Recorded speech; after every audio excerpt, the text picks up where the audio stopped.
نحمده ونصلي ونسلم على رسوله الكريم أما بعد فأعوذ بالله من الشيطان الرجيم بسم الله الرحمن الرحيم وننزل من القرآن ما هو شفاء ورحمة للمؤمنين ولا يزيد الظالمين إلا خسارا صدق اللہ العظیم وصدق رسولہ النبی الکریم الامین اللہم صل علی محمد وعلی آلہ وعطرتہ بعدد کل معلوم لک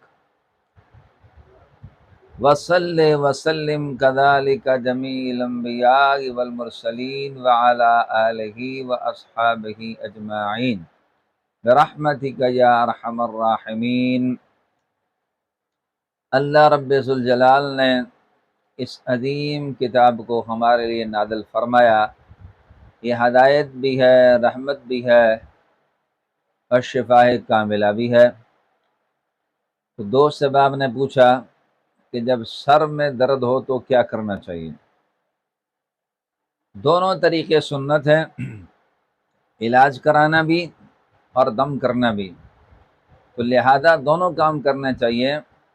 مگر رب العزت کی کتاب پر ایمان رکھتے ہوئے آپ اس کو خلوص نیت کے ساتھ تلاوت کریں گے، پڑھیں گے،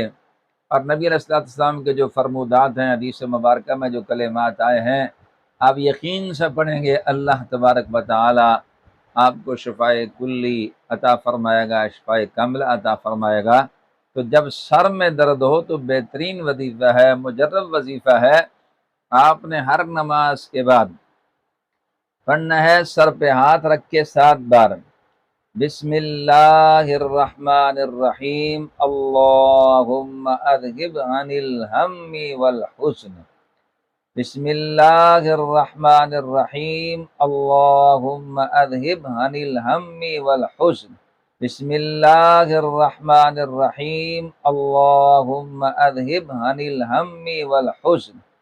اللہ تبارک و تعالیٰ کے نام، رب ذوالجلال کے نام سے شروع کرتا ہوں، اللہ مجھ سے فکر اور غم دور فرما دے۔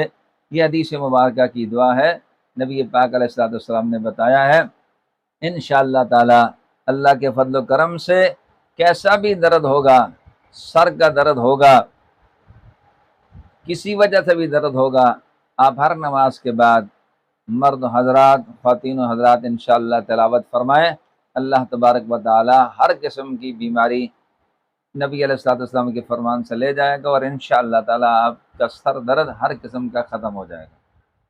مولانا قاری محمد رفیق خان کے آفیشیل یوٹیوب چینل کو سبسکرائب کریں اور بیل کے بٹن کو دبائیں تاکہ ہر ویڈیو اب تک سب سے پہلے پہنچ سکے۔